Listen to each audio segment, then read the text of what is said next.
A ver, pensemos en esto por un segundo. ¿Cómo es posible que un documentalista, un tipo tranquilo de Austin, Texas, un hombre que se dedicaba a filmar a grupos de folk y a explorar la cultura hippie, terminara creando una de las películas más visceralmente terroríficas de todos los tiempos? Es que es la pregunta del millón. Hoy vamos a sumergirnos en los orígenes de Tobe Hooper, el director que, redefinió el terror con La Matanza de Texas. La misión es entender al cineasta antes del mito, ¿sabes? Centrándonos en ese periodo de 1943 a 1973, justo antes de que esa motosierra rugiera y lo cambiara todo. Y es una exploración fundamental, porque la imagen que tenemos de Hooper está, completamente devorada por Leatherface. Se le define casi siempre por esa única película. Totalmente. Pero la clave para entender la potencia de su cine y por qué nos sigue aterrando tanto está precisamente en todo lo que hizo antes. Sus raíces como documentalista y su interés por el cine experimental no son una anécdota, son el ADN de su terror. O sea, que no era el típico director de género. Para nada. Era un observador del mundo real. Y eso precisamente es lo que hizo que su ficción fuera tan insoportablemente real. Vale, me gusta ese punto de partida. El observador del mundo real. Vamos a desgranar eso. Tobe Hooper nace, el 25 de enero de 1943 en Austin, Texas. Y su primer contacto con el cine no es algo tardío, es que casi lo mama desde niño, ¿no? Claro. Su padre era dueño de un cine en San Angelo y con solo 9 años el pequeño Tobe ya estaba trasteando con la cámara de 8 milímetros de su padre. Ahí empieza todo. Justo ahí está el meollo. No es una vocación que descubre en la universidad, es su lenguaje natural desde la infancia. Y esa formación se consolida en los años 60 cuando estudia en la Universidad de Texas en Austin. Pero lo importante es en qué trabaja. Era profesor y camarógrafo de documentales. Exacto. Su identidad creativa inicial no es la de un narrador de ficciones, sino la de un cronista. Que al principio su rollo era el documental puro y duro, pillar la realidad tal cual era. Y eso, claro, deja una marca imborrable en su estilo. Se ha hablado mucho de ese realismo severo que tenía. Y al oír eso, uno piensa en algo crudo, muy directo, sin adornos de Hollywood. Has dado en el clavo, pero es que va más allá de ser crudo. Los archivos de Hooper, que se conservan en la Universidad de Texas, lo demuestran. El estilo visual de La Matanza de Texas ya estaba en sus primeros trabajos. Su manera de filmar era casi antropológica. ¿Antropológica? ¿En qué sentido? En que capturaba lo que le rodeaba de forma explícita, sin juicios. Y esa es la clave de su terror. No filma a los personajes como monstruos de película, sino como un biólogo que documenta el comportamiento de una especie depredadora. ¡Ostras, qué imagen! Le quita a la violencia cualquier moralidad o melodrama y la presenta como un hecho crudo, casi natural. Y eso es infinitamente más aterrador. De hecho, sus primeros trabajos de ficción ya apuntaban maneras, aunque de una forma muy rara. He leído sobre un corto The Asters, de 1964. Sí. Lo describen como una parodia modernista de 10 minutos. Y atención a la mezcla. Ambientación gótica con el slapstick de los dibujos animados de la Warner. O sea, Chuck Jones conoce a Roger Corman. ¿Me estás diciendo que el tipo que nos dio a Leatherface empezó haciendo una mezcla de Drácula y el Correcaminos? Pues sí. Eso rompe por completo la imagen del autor oscuro y torturado que muchos tienen. Totalmente. Demuestra que no era un purista del terror. Le interesaba experimentar, mezclar tonos, jugar con las expectativas del espectador. Y esa misma pulsión experimental nos lleva directamente a su primer largometraje, Eggshells, de 1969. Que es en sí misma un documento fascinante de su época. Una película sobre una comuna hippie en Austin, con un estilo muy de cinema verité, su día a día, sus conversaciones, su libertad, pero con una subtrama surrealista sobre una energía sobrenatural en el sótano de la casa. Extraña. ¿Era una película de terror o un documental con un giro? Esa es la genialidad del asunto. Eggshells no es una película de terror. No lo es. Es un retrato de esa comuna, sí. Pero lo fascinante aquí es que el propósito no es asustar. Es una película sobre el amor. Hay un amor profundo de Hooper por la gente que filma, por ese estilo de vida contracultural. Y usa los trucos del cine para otra cosa. Exacto, no para aterrorizar, sino para celebrar la experiencia psicodélica y la libertad creativa. Es un experimento sobre las posibilidades del cine. O sea que en el fondo su cine experimental y su trabajo documental son dos caras de la misma moneda. Ambos buscan capturar una verdad, ¿no? ya sea la verdad social de la contracultura o la verdad de una experiencia psicodélica. Y esto encaja perfectamente con un documental que hizo justo después, Peter, Paul and Mary, Song is Love, de 1970. Encaja como un guante. Es un documental que sigue la gira de este famoso grupo de folk y las fuentes lo describen como auténticamente político y apasionado. Es que Hooper no era un cínico, no era un forastero mirando a los hippies con curiosidad de entomólogo. Era parte de ese mundo, estaba profundamente conectado con las esperanzas y las ansiedades de su tiempo. Y esa conexión tan íntima con la realidad social del momento es la que va a explotar de una forma mucho más oscura y retorcida muy poco después. Entonces, si estaba tan metido en ese mundo de paz y amor, de documentales políticos, la pregunta es inevitable. ¿Qué cortocircuito mental ocurre para que de ahí salga la familia Sawyer? ¿Cómo se pasa de la comuna hippie a la casa de los caníbales? No es un solo cortocircuito, es una tormenta perfecta de influencias. Por un lado, está la realidad más cruda que le rodea. Hooper siempre comentó que una de sus grandes inspiraciones fue la cobertura gráfica y sin filtros de la violencia en los noticiarios locales de San Antonio. Claro, es que la televisión le estaba mostrando que el mundo real podía ser más terrorífico que cualquier película de monstruos. El horror ya no estaba en castillos góticos, estaba en el telediario de las 9. Y a eso se suman los referentes criminales, supongo. La figura de Ed Gein, el asesino de Wisconsin que inspiró Psicosis, siempre aparece en la conversación. Sí, Gein es la referencia obvia por el tema de usar restos humanos. Pero Hooper se fijó en un caso mucho más cercano y contemporáneo. Elmer Wayne Henley. Un asesino en serie de Houston. Eso es, fue capturado justo en 1973, mientras preparaban la película. Y lo que le impactó a Hooper fue una frase que dijo Henley al ser arrestado. Cometí estos crímenes y voy a asumirlo como un hombre. Qué frase tan escalofriante. Es como si el monstruo y el ciudadano responsable convivieran en la misma persona. Exacto. Hooper lo llamó una esquizofrenia moral. La idea de que alguien pudiera cometer los actos más atroces y al mismo tiempo aferrarse a un código de honor completamente convencional. Esa dualidad, esa lógica interna de la locura, es lo que intentó plasmar en la familia Sawyer. No son simplemente monstruos. No, son una unidad familiar con sus propias reglas y su extraña moralidad. Y falta la chispa final, esa anécdota personal que parece que lo precipita todo. La del restaurante. La del restaurante es una historia que él mismo contó. Estaba en un restaurante, vio cómo un camarero cortaba carne en un carrito de servicio y en su mente la imagen se invirtió. Se imaginó. Una vaquita simpática con pajarita y un cuchillo trinando a seres humanos. Una imagen grotesca, casi de dibujos animados, pero tan potente que según él le hizo vegetariano durante un par de años. Esa fue la semilla visual. Vale, con todo ese caldo de cultivo, noticiarios violentos, asesinos con códigos de honor, vacas con pajarita, uno se imagina que el guión que sale de ahí no va a ser precisamente una comedia romántica. Pero hay un contexto aún mayor, ¿no? El de un país entero que parecía estar perdiendo la cabeza. Absolutamente. Si conectamos esto con el panorama general, la película es un reflejo perfecto de la desilusión americana de principios de los 70. Acaba de terminar la guerra de Vietnam. Estamos en pleno escándalo Watergate. Había una sensación de que todo se iba al garete. Claro, una sensación de que las instituciones han fallado, de que el sueño americano es una mentira y la sociedad está rota. La película fue concebida como un comentario muy sutil sobre ese clima. El horror ya no venía de fantasmas, venía de la propia América profunda. Del colapso económico. Del colapso económico que dejaba a gente como los trabajadores de los mataderos sin futuro, de la deshumanización. La familia Sawyer es, en cierto modo, el capitalismo caníbal llevado a su extremo más literal. Y con esa bomba de relojería conceptual en las manos, se lanza a la producción. Coescribe el guión con Kim Henkel.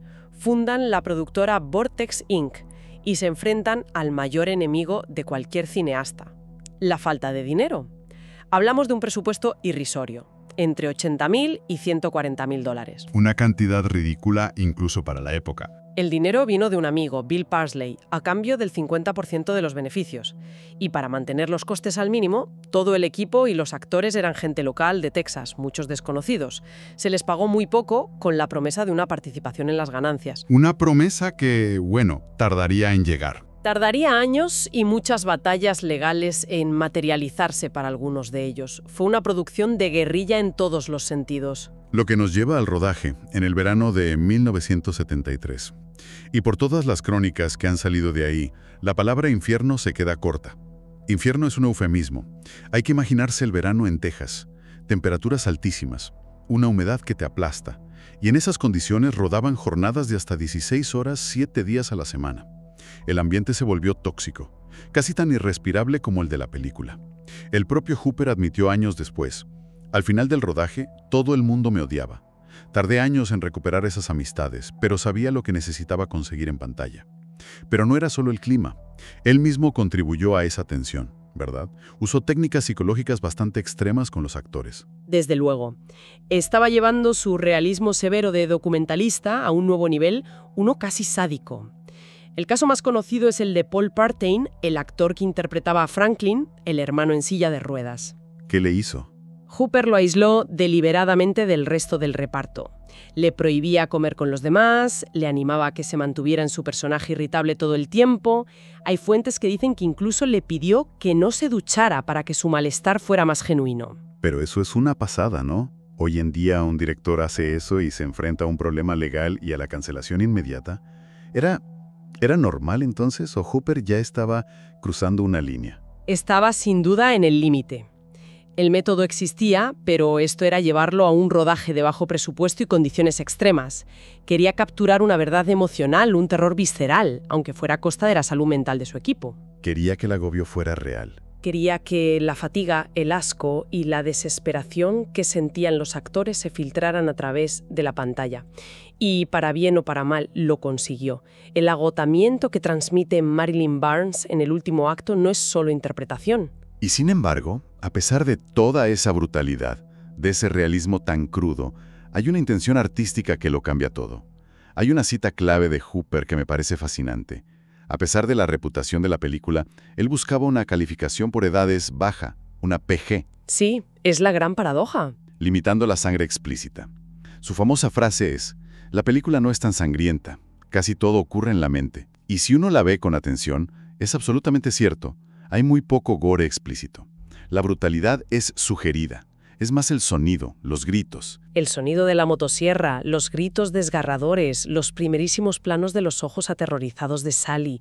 El horror se construye en la imaginación del espectador. Espera, quería una calificación para casi todos los públicos para esa película. ¿En qué estaba pensando? ¿Suena una desconexión total con la realidad? O a una confianza absoluta en su poder como cineasta. Él no quería hacer un baño de sangre, un slasher más. Confiaba en el poder del cine no para mostrar, sino para evocar. Usó todo lo que había aprendido. Toda su pericia técnica, aprendida en el documentalismo, el montaje abrupto, la cámara en mano, el sonido, para crear una atmósfera de pánico casi insoportable. Quería un terror psicológico, que se te metiera bajo la piel, no uno que simplemente te hiciera apartar la vista. Entonces, ¿qué significa todo esto? Si juntamos todas las piezas, a finales de 1973, lo que tenemos es a un joven director de Austin, forjado en el documentalismo y el cine experimental hippie, que acaba de sobrevivir a un rodaje infernal. Y que tiene en sus manos una lata de película rodada con 4 duros. Con actores locales al borde de un ataque de nervios y que contiene un terror psicológico de una intensidad nunca vista. Nadie, absolutamente nadie, podía imaginar el impacto que esa cinta estaba a punto de causar. Y eso nos deja con la gran pregunta que sigue resonando 50 años después.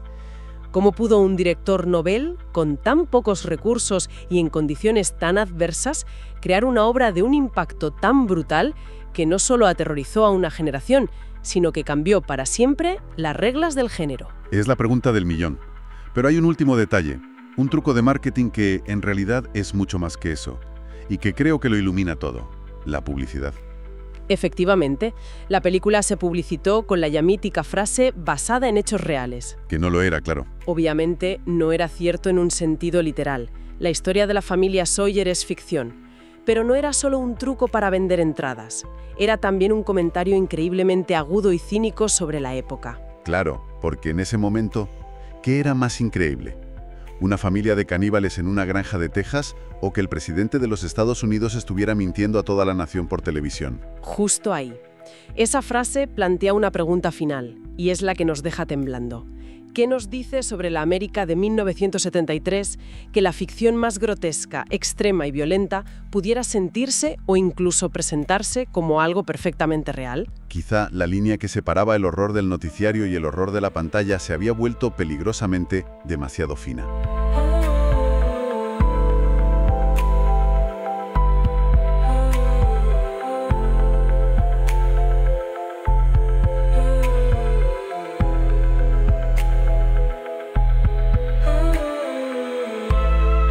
Estamos en 1974. El mundo está, bueno, con la resaca de Vietnam, el escándalo Watergate a tope, y en medio de todo ese caos, en Texas, con un calor que te mueres, un director casi desconocido, Tobe Hooper, rueda una película que se convierte en una obra, una auténtica bomba cultural. Hablamos, claro, de La Matanza de Texas. Por supuesto. El eslogan era brutal, preguntaba, ¿quién sobrevivirá y qué quedará de ellos? Y es curioso porque esa misma pregunta se la podríamos hacer al propio Hooper sobre la década que vino justo después. Totalmente. Porque este análisis va justo de eso. No tanto de la película en sí, que ya conocemos, sino de la onda expansiva que generó en su carrera. Claro. Es que es la historia de un cineasta que, de repente, redefine el terror con una estética cruda, casi documental, y se ve catapultado a la maquinaria de los grandes estudios. Venga, vamos al lío. La pregunta es inevitable, ¿no? ¿Cómo demonios se pasa de la sierra mecánica de Leatherface a los fantasmas de un chalet y a vampiros espaciales? Porque la trayectoria es como poco una locura. Es que esa es la clave de todo. Es un viaje que define la lucha eterna entre el artista y la industria. Vale, situémonos. 1974. Se estrena La Matanza de Texas. Y el mundo del cine se parte en dos. Las fuentes que tenemos son un poema. El Los Angeles Times la llama despreciable. Directamente. Pero luego tienes a gente como Roger Ebert que, aunque no le flipa, sí reconoce que hay una genialidad extraña, una ejecución técnica brutal. Y todo envuelto en la trampa de marketing de que estaba basada en hechos reales. Públicos. Perdona, ¿cómo que una calificación familiar para La Matanza de Texas? O sea, eso suena a chiste. Suena a chiste, pero tiene su lógica si lo piensas. La violencia gráfica en la película es mínima. ¿Es verdad? No ves casi nunca la sierra entrando en la carne. El horror está sugerido. Ocurre en tu cabeza, que es mucho peor. Él no quería un baño de sangre, buscaba una atmósfera de desintegración total. Decía que la película era un comentario sobre la esquizofrenia moral de Estados Unidos. Interesante. De hecho, se inspiró en un asesino real de Houston que al ser detenido dijo algo que a Hooper le voló la cabeza. Cometí estos crímenes y voy a asumirlo como un hombre. Esa moralidad retorcida, casi convencional, es la que respira la familia de la película. O sea, que el éxito le llega casi por un malentendido. El público va a ver una carnicería y se encuentra con terror existencial. Y claro, después de ese pelotazo, lo lógico sería pensar, Hollywood llama a tu puerta. Pero su siguiente paso es volver a los pantanos. Volver al barro. Con Trampa Mortal en el 76. Un psicópata con un cocodrilo de mascota. No parece el movimiento más estratégico, no. Para nada. De hecho, fue un movimiento que lo encasilló totalmente. Muchos críticos y productores dijeron, vale, este tío es un director de Grindhouse y de ahí no sale. Expliquemos un poco qué era el cine Grindhouse, para quien no lo sepa. Pues el Grindhouse era, más que un género, era una experiencia. Eran esos cines de barrio, de sesión doble, que ponían películas de explotación, violentas, muy crudas, a veces hechas con 4 duros, pero con una energía que no veías en el cine comercial. Tenían autenticidad. Muchísima. Y Hooper, para muchos, era el rey de ese estilo. Con Trampa Mortal vuelve a explorar lo que él llamaba enfermedades institucionales americanas. Y aquí es donde aparece un concepto clave para entenderlo, el autor sublimado. Autor sublimado, suena potente. ¿Te refieres a un director que pone la historia por encima de su propio ego o es algo más? El autor debía desaparecer, sublimarse en la película. El estilo tenía que ser el que la historia necesitase. Si pedía crudeza, le daba crudeza. Si pedía elegancia, pues le daba elegancia. Claro. El problema es que esa filosofía choca de frente con Hollywood. Hollywood no quiere artistas que se adapten, quiere marcas, quiere un Tim Burton, un James Cameron. Claro, quiere un producto con firma reconocible. Y Hooper les estaba diciendo, mi firma es no tener firma. Menudo lío. Y supongo que ese lío llega a su punto álgido cuando por fin da el salto a un gran estudio, a Universal con La Casa de los Horrores. Exacto, de Funhouse en el 81. Es su carta de presentación en las grandes ligas. A simple vista parece un slasher más, ¿sabes? De los de la época. Sí, adolescentes, parque de atracciones, asesino. Todos los ingredientes. Pero la película no es eso. Es un ejercicio de estilo súper contenido, muy atmosférico. Juega más con la tensión que con los sustos. Demuestra que puede ser elegante. Es como si le dijera a Hollywood, ¿veis? Puedo ser visceral, pero también puedo ser formalista. Es su audición para el gran público. Y parece que funciona, porque al año siguiente, 1982, le llega el proyecto que debería haberlo consagrado. Poltergeist, producida y coescrita por el rey Midas, Steven Spielberg. Y aquí empieza el verdadero berenjenal. Uf, berenjenal se queda corto. Esta es la gran crisis de su carrera, la tormenta perfecta. La historia oficial es que Spielberg no podía dirigirla por una cláusula de exclusividad mientras hacía E.T., así que contrató a Hooper. Pero desde el primer día... Empezó el rumor. La leyenda urbana. Que el verdadero director en la sombra era Spielberg. Y las fuentes que tenemos, alimentan esa leyenda, pero bien. Hay gente del equipo, como el ayudante de cámara, que lo dice sin tapujos. Cito, Steven Spielberg dirigió esa película. Cuentan que Spielberg estaba en el plató todos los días, que él diseñaba los storyboards. Algo rarísimo para un productor. Y hay más. La anécdota más famosa es la de la escena del espejo, cuando el tipo se arranca la cara a trozos. Buah, mítica. Se dice que las manos que vemos en pantalla son las del propio Spielberg. Y lo que es aún más demoledor es lo que pasó en montaje. El montador, Michael Kahn, que es el de Spielberg de toda la vida, trabajó solo con él. Según varias fuentes, a Tobe Hooper lo apartaron de la postproducción de su propia película. Entiendo la defensa de Hooper, que él siempre dijo que fue una colaboración, que compartían el mismo estilo visual. Pero a ver, seamos sinceros. Si las manos de la escena icónica son las de Spielberg, y el montador solo habla con Spielberg, es lógico que la gente pensara lo que pensó, ¿no? Lógico fue. Desde luego. Y para Hollywood fue la confirmación de sus sospechas. Aquí volvemos al autor sublimado. Lo que para Hooper era una virtud, su capacidad para adaptarse al estilo de Spielberg, para la industria fue una prueba de debilidad. Claro. No lo vieron como versatilidad, lo vieron como falta de autoría.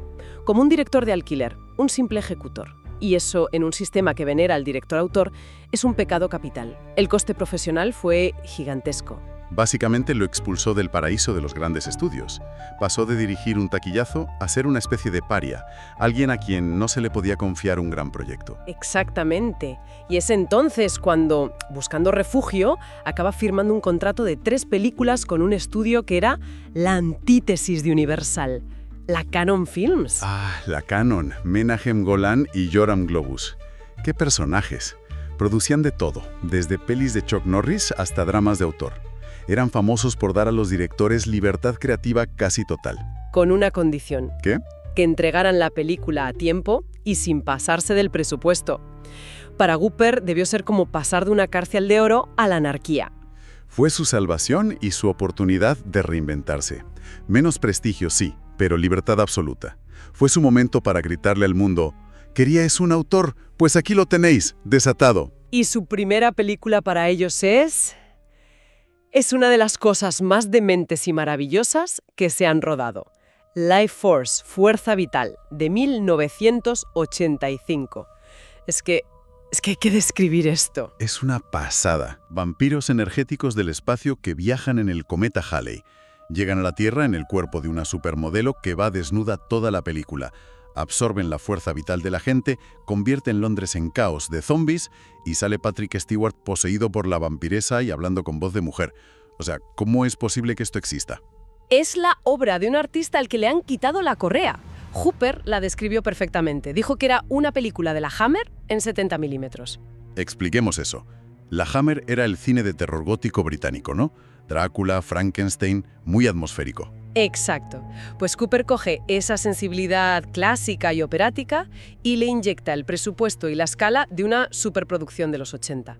Life Force es la antítesis total de Poltergeist. Totalmente. Si Poltergeist era un terror contenido, familiar, Life Force es un espectáculo apocalíptico, grandilocuente, psicosexual. Es Hooper diciendo, Mi rango es infinito. Puedo daros el terror más realista y el disparate cósmico más grande que podáis imaginar. Es una declaración de intenciones en toda regla. Entonces, si miramos la década completa, de 1974 a 1985, tenemos a un tipo que empieza redefiniendo el terror con una película casi amateur. Sobrevive a una crisis de autoría que casi lo destruye y renace dirigiendo una ópera rock de ciencia ficción. Es una montaña rusa increíble. Es un estudio de caso perfecto sobre la tensión entre la visión artística y las demandas de la industria. Y nos deja con esa pregunta, ¿no? ¿Cuál fue el coste personal para un cineasta sublimado, un artista que creía en desaparecer dentro de la historia, en un Hollywood que lo único que premia es la marca? Es una pregunta tremenda, porque justo después de la locura de Life Force, las expectativas estaban por las nubes. Y su siguiente proyecto para Cannon era enfrentarse a su propio fantasma, la secuela de La Matanza de Texas. Tenía que volver al origen de todo. Después de haber pasado por el cielo y el infierno de Hollywood, estaba en una encrucijada fascinante. Quizás el verdadero terror en la obra de Tobe Hooper no viene de una sierra mecánica o de un fantasma en la tele. Quizás la idea más inquietante que exploró, tanto en sus películas como en su propia carrera, es lo increíblemente rápido que todas las estructuras que nos dan seguridad, ya sea una casa, una ciudad o la reputación de un director, pueden desmoronarse por completo.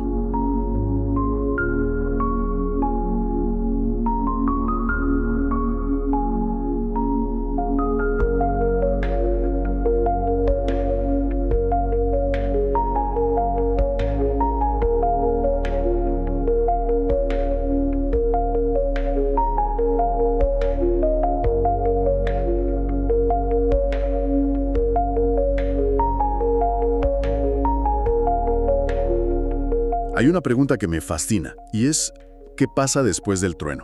¿A qué te refieres? Pues, ¿a qué haces cuando has atrapado un relámpago en una botella? Y no una, sino 2 veces. Ponte en la piel de Tobe Hooper. Vale. Diriges La Matanza de Texas y, de la noche a la mañana, cambias las reglas del terror para siempre. Unos años después, vas de la mano de Spielberg. Creas Poltergeist, un éxito mundial. Estás en la cima. ¿Y ahora qué? Es que esa es la trampa del éxito monumental, ¿no? Se convierte en una sombra que te persigue. Exacto. Y para Tobe Hooper esa sombra fue particularmente larga, porque, y esto es lo paradójico, esos 2 exitazos marcan el inicio de su etapa más errática, la más discutida. Y para muchos, el comienzo de su declive. Para una gran parte de la crítica y del público sí, el inicio de un lento e inexorable declive. Justo ahí queríamos llegar. Hoy vamos a analizar a fondo ese periodo. Los años que van de 1986 a 2003. Una fase de su carrera que a menudo se despacha con etiquetas como trabajo por encargo o director a sueldo. Pero queremos plantear otra cosa. A ver. ¿Y si no fue un declive? ¿Y si lo que vemos en esas películas, a menudo raras, a menudo fallidas, es en realidad la manifestación más honesta de su filosofía como cineasta? La de un autor sublimado. Un artista que prefería experimentar y adaptarse antes de convertirse en una parodia de sí mismo. Esa es la idea. Para entenderlo, el punto de partida es fundamental.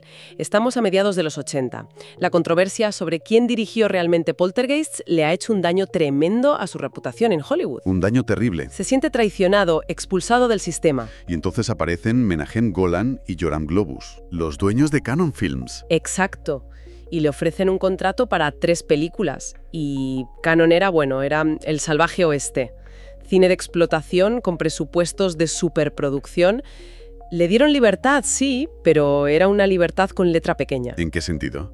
Lo encasilló en un tipo de cine muy concreto que iba a definirlo durante la siguiente década. Vale, pues empecemos por ahí, por la etapa en Cannon que podríamos llamar la reinvención a través del exceso. Después de esa locura de ciencia ficción que fue Life Force, su primera película con ellos fue Invasores de Marte en el 86. Que a priori encajaba en una moda de la época. Sí, totalmente. Directores de terror de primer nivel, Cronenberg con La Mosca, Carpenter con La Cosa, que estaban rehaciendo clásicos de serie B de los 50. Era un movimiento con prestigio. Casi infantil el original. Es verdad. Lleno de color, de diseños de criaturas rarísimos. La película parece contada desde la perspectiva de un niño asustado, lo cual es fascinante. Pero no era lo que el público esperaba. Para nada. Fue un aviso de lo que estaba por venir. No iba a seguir las reglas. Y si eso fue un aviso, la siguiente película fue ya la declaración de guerra, el proyecto que todo el mundo esperaba y que a la vez nadie quería de verdad, La Matanza de Texas 2. Uf, La reacción, por lo que he leído, fue de auténtico estupor. fue un rechazo frontal. Productores, críticos, fans, casi todos la odiaron. La acusación principal era que había traicionado el espíritu de la original. Claro. La gente se preguntaba, ¿dónde está esa tensión insoportable? Ese estilo documental, sucio. Hooper lo había cambiado todo por un festival de gore explícito, humor negro desatadísimo y una estética casi de cómic. Es que se sintió como una broma de mal gusto. Totalmente. Pienso en la guarida de la familia Sawyer. Parece un parque temático del infierno diseñado por un payaso. O ese duelo final de motosierras entre Dennis Hooper y Leatherface. Es que es puro delirio perístico. Pero me pregunto, ¿eso no es un suicidio profesional? Tienes a la Cannon, los reyes del exploitation más directo, esperando un slasher puro y duro, y les entregas una parodia. Parece que esté saboteando su propia carrera, ¿verdad? Un poco sí. Pues es que ahí está la genialidad del asunto, y por eso hoy es una película de culto. No es un sabotaje, es una deconstrucción. Una deconstrucción. Hooper era muy inteligente. Sabía que no podía replicar el milagro de la primera. La original funciona por lo que no se ve, por la sugerencia. Crear esa atmósfera de nuevo era imposible. ¿Así que hizo todo lo contrario? Mostró todo lo que la gente creía haber visto en la primera, pero que en realidad no vio. A ver, desarrolla esa idea que me parece potentísima. La primera película es famosa por ser ultraviolenta, pero si te fijas, apenas hay sangre en pantalla. Es terror psicológico. Exacto. En la secuela, Hooper dice, ¿queríais sangre? Pues tomad 3 tazas. Y nos la arroja a la cara, pero de una forma tan exagerada, tan histérica, que se vuelve absurda. Ya. El humor negro que estaba latente en la original aquí explota y lo canibaliza todo. Es una sátira brutal sobre los 80, sobre la era Reagan, el consumismo y sobre todo sobre el propio público del cine de terror, que pedía más y más. Les dio lo que pedían, pero de una forma que les revolvía el estómago. Y la conciencia. Fue una jugada demasiado autoconsciente, demasiado vanguardista para la época. Una jugada que, como decíamos, le pasó factura. Imagino que para los productores de Cannon fue una traición en toda regla. Total. Y es ese choque lo que le empuja al territorio más independiente y televisivo de los 90. ¿Fue una retirada o una huida hacia adelante? Yo creo que fue una mezcla de ambas. Los 90 son para muchos un agujero negro en su filmografía. Sí. Un montón de pelis directas a vídeo, episodios de series.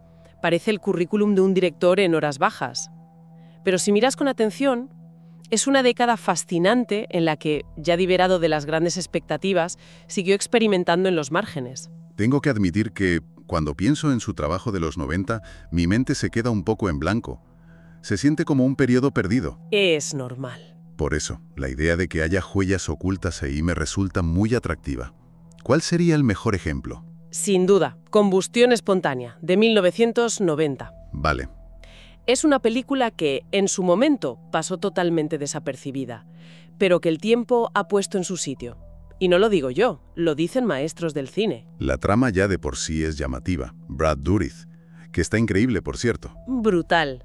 Interpreta al hijo de 2 sujetos de prueba de experimentos atómicos en los 50s y de adulto desarrolla piroquinesis, una especie de escáneres de la Guerra Fría. Se la ha descrito así, sí. Pero visualmente es donde creo que la película destaca. Totalmente. Arranca con un prólogo en los 50s, filmado con una paleta Technicolor brillante, casi de ensueño, que evoca ese optimismo artificial de la época. Y Rodo salta al presente, a finales de los 80, y la fotografía cambia radicalmente a azules fríos, metálicos y negros profundos. Es un contraste brutal que te cuenta la historia a nivel visual, el pecado original de una generación que estalla y consume a la siguiente. Y mencionabas que otros cineastas la han reivindicado. Sí, y no uno cualquiera. El director japonés Kiyoshi Kurosawa. ¡Ostras! Sí, uno de los grandes maestros del terror contemporáneo, la incluyó en su lista de pelis favoritas para la Cinemateca francesa, la Cinétec. ¡Qué bueno! Y cuando lo piensas, la conexión es clarísima. ¿Cuál es esa conexión? ¿Qué vio Kurosawa que el resto del mundo pasó por alto en 1990? Kurosawa es famoso por encontrar el terror en lugares mundanos, decadentes, como en su obra maestra Cure. Ya, claro. El verdadero horror es el drama humano de un hombre que lleva una bomba de relojería dentro, heredada de sus padres. Kurosawa seguramente admiró esa capacidad de generar angustia a través del espacio, de la psicología, no solo con sustos. Eso es puro cine. Es que lo es. Vale, combustión espontánea es un diamante en bruto. Pero, ¿qué pasa con algo como The Mangler, la trituradora? Uf, The Mangler. A primera vista, la idea de una planchadora industrial asesina poseída por un demonio. Suena chiste. Hay algo más ahí. Se ve la mano de Hooper. Por supuesto que sí. Es fácil quedarse en la superficie y reírse de la premisa, que viene de un relato corto de Stephen King. Claro, pero si la miras bien, es puro Tobe Hooper. Vuelve a una de sus grandes obsesiones, el horror industrial, la rebelión de las máquinas. La lavandería de la película es un infierno de vapor, sudor y metal oxidado. Es un entorno muy agobiante. Es un lugar que explota a sus trabajadores, un sistema social fallido en miniatura. La máquina no es solo una máquina, es el monstruo capitalista que devora, literalmente, a la clase obrera. O sea, coge un género, en este caso el de objetos asesinos, y lo usa para hablar de sus temas.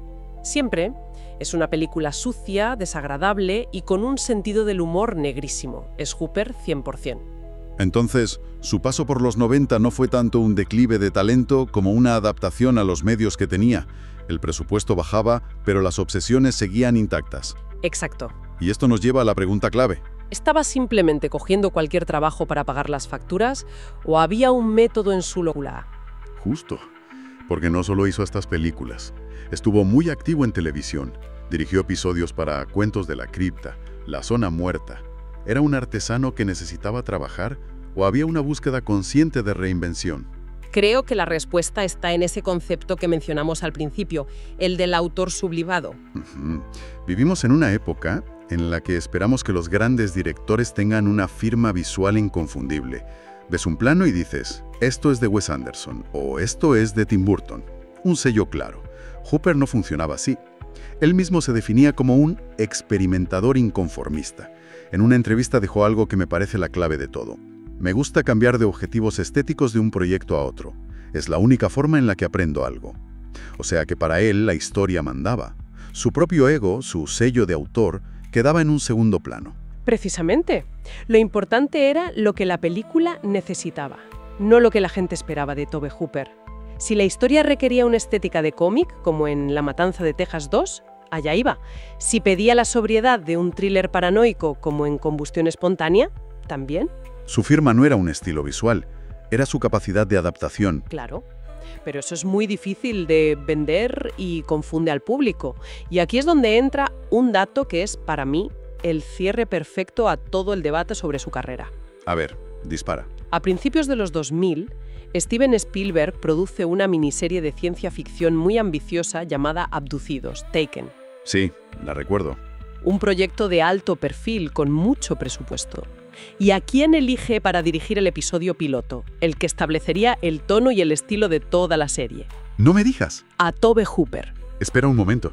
Spielberg, el hombre en el centro de la polémica de Poltergeist que tanto daño le hizo, ¿le vuelve a llamar 2 décadas después para un proyecto así de importante? Eso es. Eso lo cambia todo. Lo cambia absolutamente todo. Es la refutación definitiva de todas esas narrativas que lo pintaban como un director incompetente o problemático.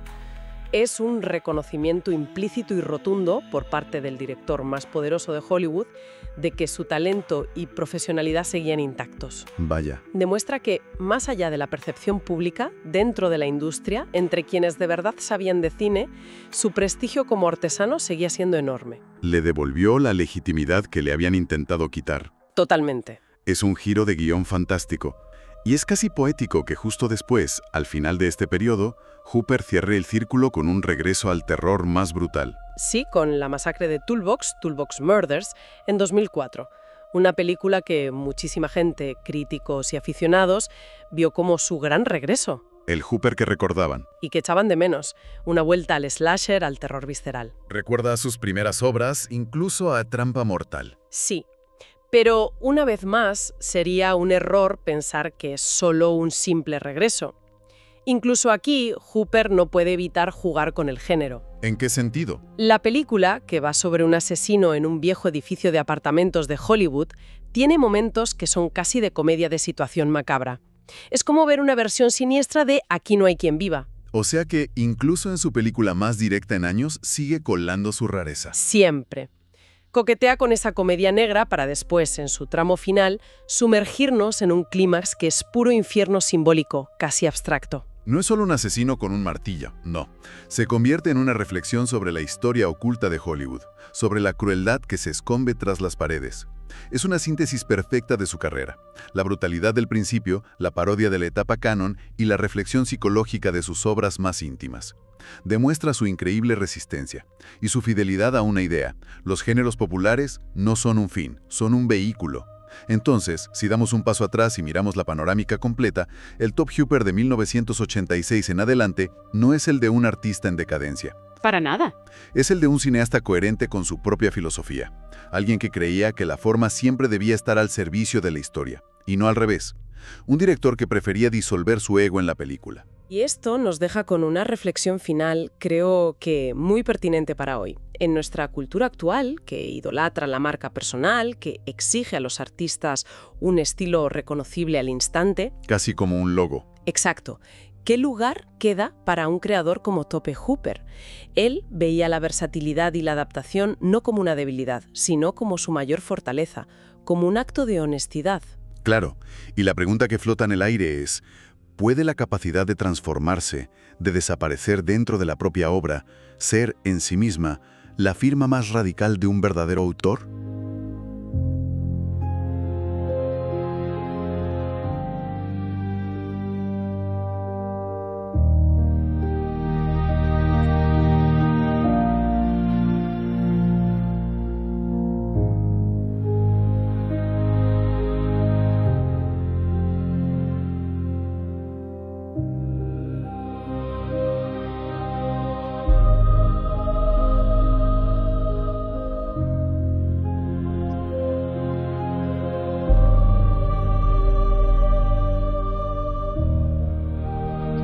Imagina la escena. Estamos en 2014, Festival de Cannes. 40 años, 40. Después de su estreno, se proyecta una versión restaurada de La Matanza de Texas. Con todos los honores, además. Exacto, con todos los honores. Y allí está él, Tobe Hooper, recibiendo una ovación. Y no se celebra solo la película, ¿eh? Es el reconocimiento, quizá tardío, a un maestro. Un maestro que para muchos había quedado, un poco eclipsado por su creación más famosa y salvaje. Totalmente. Esa imagen es potentísima porque captura, yo creo, todo el arco de su carrera. Un inicio, explosivo, que lo define para siempre, y un final en el que por fin el mundo del cine parecía entender su dimensión real. Y ese es el terreno que vamos a explorar, el capítulo final de Tobe Hooper, desde 2004 hasta que falleció en 2017. Sí. Es un periodo fascinante para entender a un cineasta que, nunca dejó de crear y muchas veces con recursos muy limitados, muy lejos de los grandes focos de Hollywood. Y para guiarnos por esa última etapa, creo que hay un concepto que es clave, una idea que lo define todo, la del autor sublimado. Explica eso un poco. Pues que no hablamos de un director que reconoces en un solo plano, con una firma visual súper obvia. Hablamos de un artista casi camaleónico, capaz de que su estilo se disolviera al servicio de la historia. Buscando siempre una verdad artística por encima del sello personal. Eso es. Exacto, y eso es lo que lo hace tan complejo y a veces tan difícil de catalogar, ¿no? Su coherencia no está en repetir un estilo, sino en una filosofía sobre el terror. Y esa filosofía se mantuvo intacta hasta el final. Pues si te parece, empezamos por su regreso a las trincheras, a ese cine de terror de bajo presupuesto de principios de los 2000. Me parece un punto de partida perfecto. Porque es un retorno total a sus orígenes. Después de décadas en el sistema, con sus éxitos y sus fracasos, vuelve al cine independiente. Y la película que marca ese regreso es La Masacre de Toolbox, de 2004. Una película que es mucho más inteligente de lo que aparenta, ¿eh? A simple vista es un slasher. Sí, pero Hooper la usa para revisitar sus propias obsesiones. Por un lado, nos encierra en ese microcosmos de crueldad, un viejo edificio en Hollywood que conecta directamente con la claustrofobia de Trampa Mortal. Y visualmente. Visualmente, esos interiores barrocos, decadentes, casi asfixiantes, tienen un eco clarísimo de la casa de Poltergeist. Pero la clave es cómo usa los géneros, ¿verdad? No es solo un grandes éxitos de sí mismo. Para nada. Aquí es donde vemos al autor sublimado en plena acción. Coge la estructura del giallo italiano, ese thriller con asesino enmascarado. Claro, pero no lo hace como un simple homenaje, que era lo que se estilaba entonces. Él utiliza ese esqueleto narrativo para hablar de algo muy moderno: la soledad y la paranoia de la vida urbana. O sea, el edificio no es solo un decorado. No, es una metáfora. Es una sociedad donde vives pared con extraños y no tienes ni idea de los horrores que se esconden tras sus puertas. Es un uso de la estructura, no solo de la estética. Y entiendo que incluso juega con el tono de una forma muy particular. Totalmente. Hay momentos en que la película es casi una comedia de situación macabra. Los vecinos son arquetipos excéntricos y la situación tiene un punto de humor negrísimo como un hotel Fawlty del infierno. ¡Qué buena definición! Es que no impone un tono solemne, deja que la historia respire. Adapta la forma para servir a su visión de la locura urbana. Y esta vuelta a la independencia no fue algo puntual, se lo tomó en serio. Sí, sí. Al año siguiente, en 2005, funda su propia productora, TH Nightmare, y lanza Mortuary. Esto ya es un cineasta tomando las riendas. Y Mortuary es una película, peculiar, muy extraña. Una familia se muda a una funeraria y descubren una especie de hongo negro que convierte a la gente en zombies. Suena muy a serie B. Lo es, deliberadamente. Pero si miras debajo, ahí están sus temas: la familia disfuncional como núcleo del horror, la podredumbre bajo la aparente normalidad, la profanación del hogar. Aunque no tuviera el presupuesto de Poltergeist, la idea era la misma. Exactamente. Demuestra que para él la idea era más importante que el dinero. Y es curioso porque mientras hacía esto en cine, al mismo tiempo volvía a un medio que siempre le había dado una libertad enorme: la televisión. Claro, la tele. En esta última etapa volvió con fuerza. Y no a cualquier cosa. Participó en Masters of Horror. Una serie de prestigio. Desde luego. Dirigió 2 episodios, y eso lo volvió a situar junto a leyendas como John Carpenter o Dario Argento. Y es que la televisión siempre fue su refugio. No hay que olvidar que en 1979 dirigió la miniserie El misterio de Salem Slot. Una obra maestra de la televisión, sí. Le dieron tiempo, recursos, libertad, y el resultado fue espectacular. Así que en los 2000, volver a la televisión era como volver a casa para él. Y en Masters of Horror le dieron libertad total. ¿Qué cuentan sus episodios de este Hooper tardío? Pues demuestran una vez más su increíble versatilidad. El primer episodio, Dance of the Dead, es una historia postapocalíptica con Robert Englund. Ah, sí. Un mundo sucio, punk, donde reaniman cadáveres con espasmos eléctricos para que bailen. Es un concepto grotesco, visualmente potentísimo, y no se parece a nada que hubiera hecho antes. Se adapta a un subgénero nuevo para él. Y el segundo fue radicalmente opuesto, ¿no? Sí, The Damn Thing.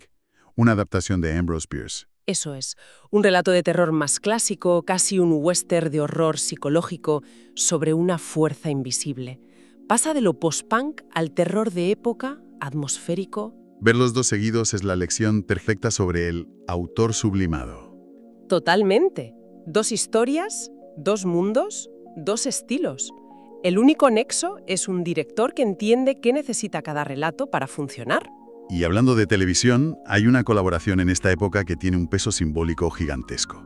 En 2002, Hooper dirigió el piloto de la miniserie Abducidos. Taken, sí. Y el productor era Steven Spielberg. A ver si conectamos los puntos, el gesto es de una potencia demoledora.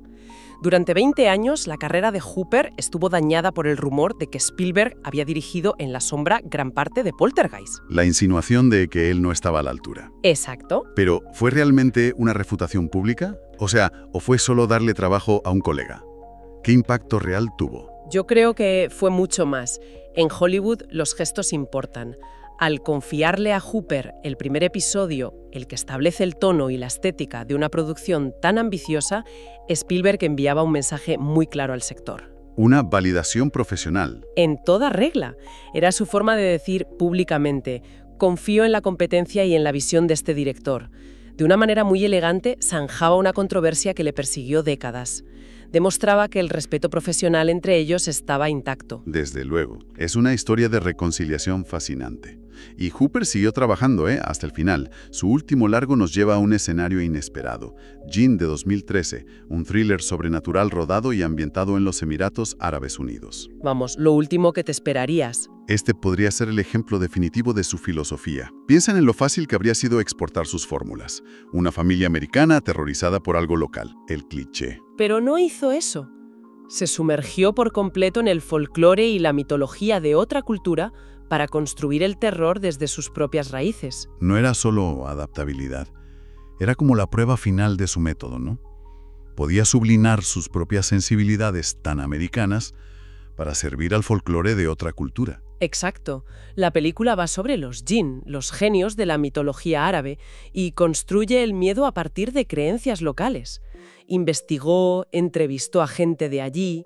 Es la máxima expresión del autor sublimado. La historia y la cultura están por encima de la firma del autor. Ya no es Texas ni los suburbios. Es un cineasta de 70 años aprendiendo una nueva forma de entender el miedo. Increíble. Y en esta última etapa no solo se expresó con la cámara. Nos dejó un legado literario muy particular, la novela Midnight Movie, de 2011. Y, por supuesto, no es una biografía normal. Para nada. Es algo mucho más retorcido. La pérdida suya, que al mostrarse desata un horror real, apocalíptico. O sea, es casi como si hubiera escrito una película de metraje encontrado, muy meta, muy moderno para un director de su generación. Y es profundamente coherente. Él nunca escribió una autobiografía convencional.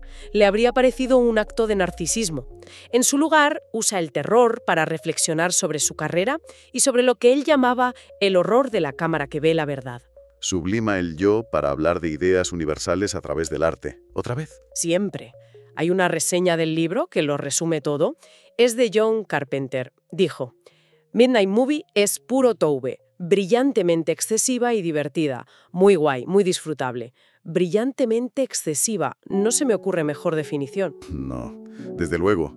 Captura esa energía salvaje, indomable, que nunca perdió, ni siquiera escribiendo un libro. Tobe Hooper falleció el 26 de agosto de 2017 y cuando miras atrás, a pesar de esa carrera de altibajos, su influencia es innegable. Ridley Scott citó La Matanza de Texas para el tono de Alien. Wes Craven con Las colinas tienen ojos, directores más modernos como Alexander Aja, todos le deben algo. Él mismo lo dijo en 2014. Para mí, La Matanza de Texas es más que una película de terror. Y tenía toda la razón. Su verdadero legado no es solo un villano con una máscara de piel. Su genialidad fue encontrar el horror no en castillos góticos, sino en el corazón de la estructura familiar estadounidense. Y lo hizo de todas las formas posibles. Claro, con la parodia grotesca de la cena familiar en La Matanza de Texas, con la aparente normalidad de los suburbios en Poltergeist, o incluso con esa familia rota en la funeraria de Mortuary. Siempre estaba desenterrando el horror que late justo debajo de la normalidad. Era un sociólogo con una cámara. Exacto. Por eso su obra, que a veces parece inconsistente, en realidad tiene una coherencia temática de hierro. Y todo se unifica bajo esa idea del autor sublimado. Un artista dispuesto a sacrificar su ego. Sí, para encontrar la forma precisa que cada historia necesitaba para revelar esa verdad oculta y terrorífica.